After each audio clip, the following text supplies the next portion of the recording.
Good morning, everyone. I am Mandarin Garcia. And I am Jonathan Coloso Reyes. And we are the reporters of Lesson 24, entitled Reading on the Responsible Parenthood and Reproductive Health Act of 2012, Republic Act Number 10354, also known as RH Law for Reproductive Health. Lesson Objectives. After studying this lesson, you should be able to understand the purpose and major provisions of the RH Law.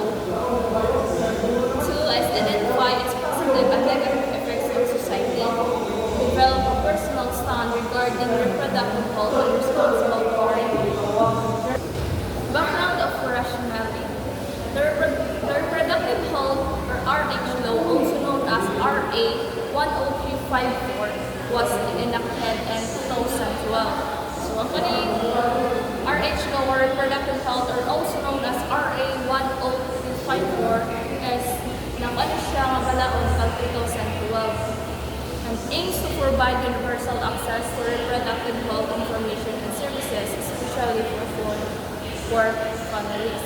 Kaning reproductive health law is susunod siya kabalaod that wants to make sure everyone in the Philippines has access to information and services about sa ilang panglawasan sa ilang health, especially when it comes to having a baby and family their families.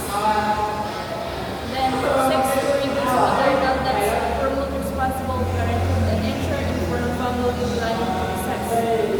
Kaning reproductive health law is nagtabang po siya kay panagpaniluan kanang mga inahan nga kanang mga nagbuntis is nagbuntis na kapanganak is kanang mga matay gusto po nila nakatabang ang mga reproductive health law para malikayan din yung mga buta. And then face strong opposition from religious groups like the Catholic Church, Catholic, and anti-life. Key elements of RH law. Number 1 is family planning services. Free access to natural and modern contraceptives. So, kasabot ani is kanang family planning and family planning mo din kanang naay free access ani para malikayan gas para dili-dili mabuntis kay daghan anak niya wala na ika isa uban so mo na uban is magamit sila og condom, pills o IUDs para malikayan sa basta kayo mga nagto. And then number 2 is maternal and child care, skilled birth attendance and emergency obstetric care. Number 2 is maternal and child care, skilled birth attendance and emergency obstetric care. Ano siya parang malaga sa pagkulusugan sa inahan o sa anak. Ang sukulan na siya is ang DOH is nagpatupad po na sila o ng program para sa mga maternal and child care. Muna kung asa sila, naghatag sila og libre ng mga prenatal care, mga skilled birth attendance and emergency obstetric care sa mga public hospital o sa mga health center. Number 3 is adolescents reproductive health education. RH topics, talk and schools. Mao ni ang kanang sa DepEd, for example, sa DepEd kanang dapat tukod na naan sa ilang spontaneous maestra kanang matutunan nila sila estudyante ikan sa grade 5 hanggang sa kolehiyo para aware po sa mga estudyante na malikayan ang mga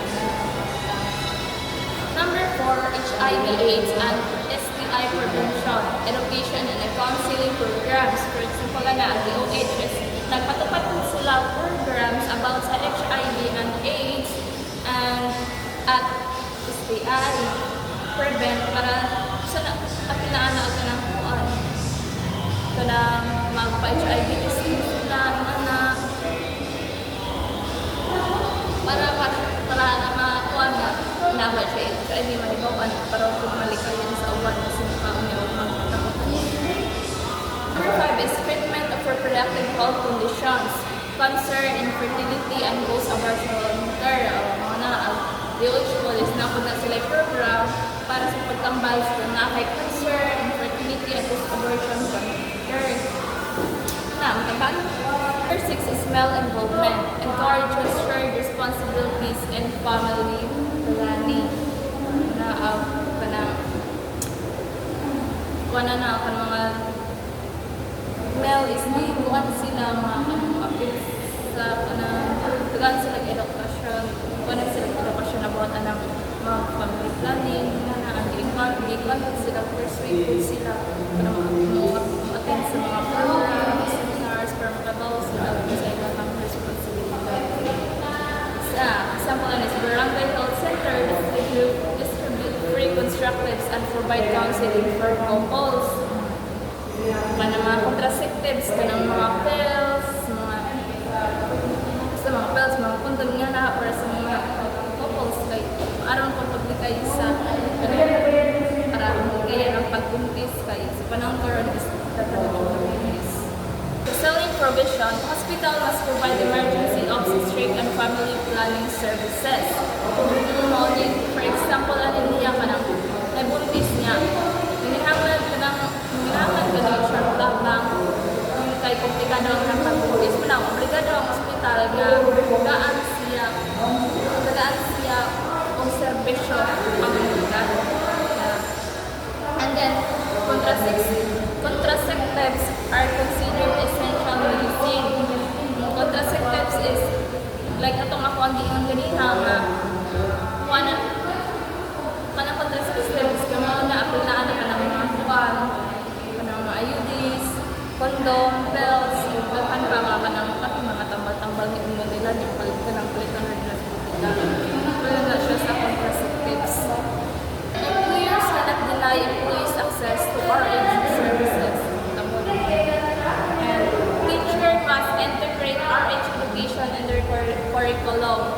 Kaya sa mga nakapaniya ka ng sa DepEd, ginakuha na po niya ka ng mga reproductive para ma-power ang mga estudyante niya. And usapod na nga malikayan ang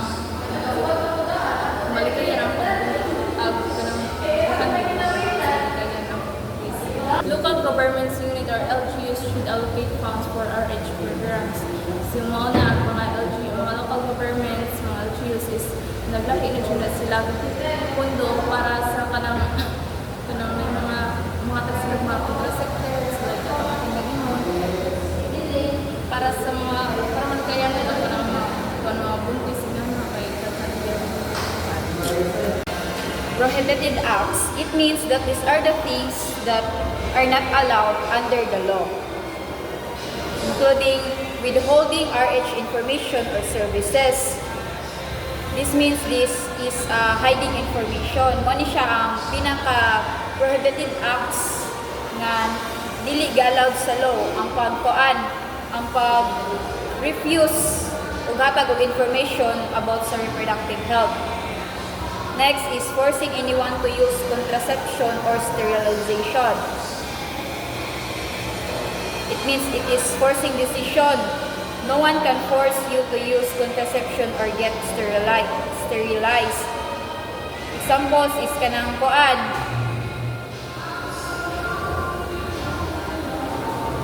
Ang pagkuan ba ang pag-force nga dili magamit og kanang tools or methods para ang kanang mga bai is dili sila mabuntis. Or sterilize is kanang kuan. Or parehara na siya ang medical procedure nga para ang usa ka bai dili maka-anak. Denying RH services based on religion, gender, or marital status. Usa po di siya ka prohibited acts because this is discrimination. Example, a hospital can deny you services because of your religion, gender, or if you are married or not. So this is prohibited because kuan og imuhang i-deny ang services sa usa ka religion like kanang Iglesia ni Cristo dili allowed magpa-check up sa RH. Ano siya? Prohibited po ni sa law. Then refusing emergency obstetric care. It means kanang may mga emergency care. Example, kanang a hospital refuse to give emergency care if you're pregnant. Tay kanang naay nagburos, nay kaanakon, then ning ato siya sa ospital, then wala siya gikuan, wala siya gitagad tungod kay dugay pa na mag-labor siya ana kitahay. So muna ta prohibited po na siya sa law because namagoy case nga kanang naay magoy case nga kanang ang usa ka bae nanganak kaanak ko na siya, then pag busy man kayo mga doktor, so wala siya gipasulod sa ospital. So naikuan nga kanang nakakuan siya, nakaanak siya sa gawas ba. Muna nga prohibited na siya sa law tungod kay naay possible nga ma-discuss siya ang iyang ianak. Then 6 is issues and controversials. It means these are the arguments for and against the law. Mga arguments and against po siya sa law.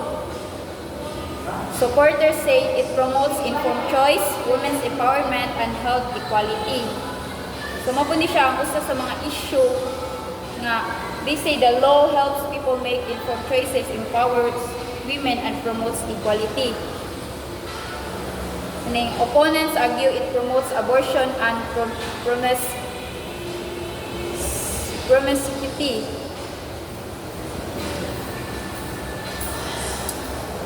They worry that the law promotes abortion and encourages people to have sex without being responsible. So, muna siya ang issue nga kanang ang mga kuan bitaw ang law ang balaod mag-promote na sila kanang magpagawas na sila og kuan ba kanang balaod nga naanay kaso kung magkuan og abortion. Catholic Church claims it violates and sanctity of life and moral teaches. It means this is the Catholic Church view.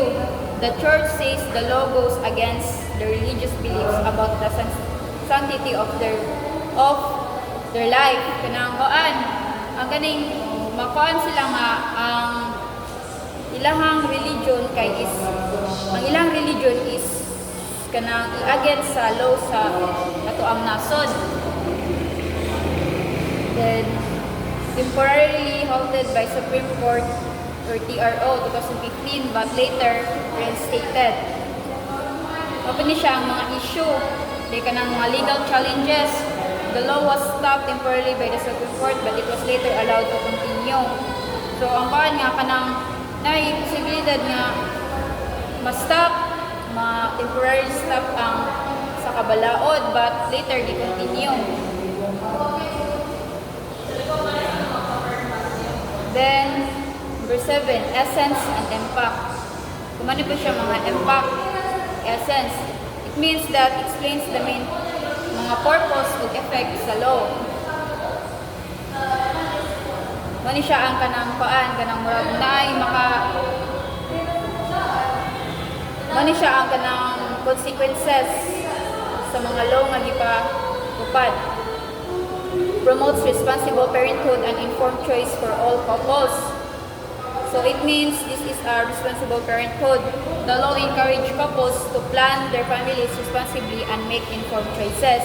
So ang kanisiya purpose ani is kanang kuan maggama pa ang kanang itay ang mga nagtiayon maggama og sila og kanang family planning ba, responsible family planning para mas kuan bitaw nila nga ug asa ra jud tama nila makabuhi og kanang ilahang bata para pod nga kanang dili bitaw like itay og managan na ilang anak dili bitaw nila mapasagdan na dayon tungod sa wala na sila ikagasto. So need nila og kanang family planning.